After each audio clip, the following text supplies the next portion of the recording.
December 11th, 2022, Third Sunday of Advent. A reading from the book of the prophet Isaiah. The desert and the parched land will exult. The steppe will rejoice and bloom.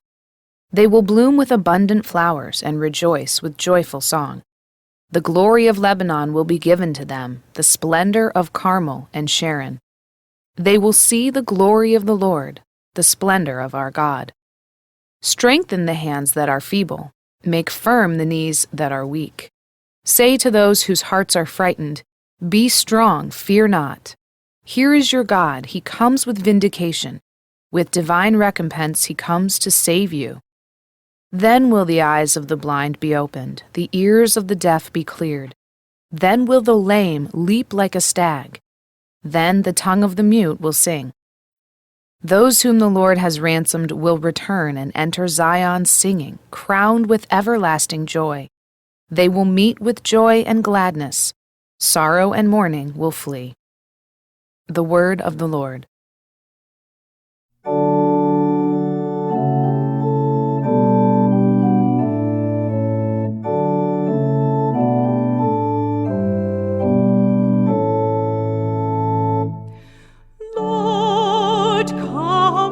Save us, Lord, come and save us. Lord, come and save us. Lord, come and save us. The Lord God keeps faith forever, secures justice for the oppressed, gives food to the hungry. The Lord sets captives free. Lord, come and save us. Lord, come and save us. The Lord gives sight to the blind. The Lord raises up those who were bowed down.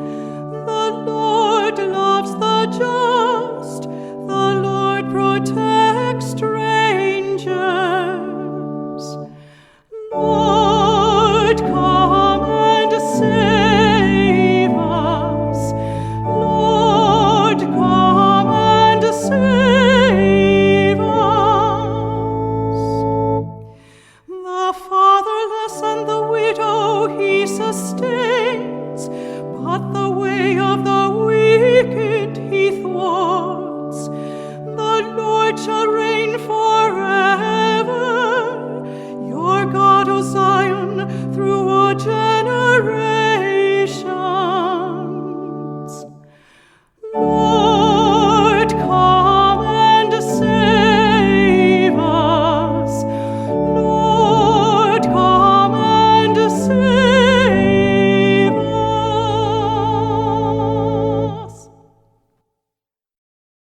A reading from the letter of St. James. Be patient, brothers and sisters, until the coming of the Lord. See how the farmer waits for the precious fruit of the earth, being patient with it until it receives the early and the late rains. You too must be patient. Make your hearts firm, because the coming of the Lord is at hand. Do not complain, brothers and sisters, about one another, that you may not be judged. Behold, the judge is standing before the gates. Take as an example of hardship and patience, brothers and sisters, the prophets who spoke in the name of the Lord. The word of the Lord. A reading from the Holy Gospel according to Matthew. When John the Baptist heard in prison of the works of the Christ, he sent his disciples to Jesus with this question: Are you the one who is to come, or should we look for another? Jesus said to them in reply, Go and tell John what you hear and see. The blind regain their sight, the lame walk, lepers are cleansed, the deaf hear, the dead are raised, and the poor have the good news proclaimed to them. And blessed is the one who takes no offense at me." As they were going off, Jesus began to speak to the crowds about John. "What did you go out to the desert to see? A reed swayed by the wind? Then what did you go out to see? Someone dressed in fine clothing? Those who wear fine clothing are in royal palaces. Then why did you go out? To see a prophet? Yes, I tell you, and more than a prophet. This is the one about whom it is written, 'Behold, I am sending my messenger ahead of you. He will prepare your way before you.' Amen, I say to you, among those born of women, there has been none greater than John the Baptist. Yet the least in the kingdom of heaven is greater than he." The Gospel of the Lord.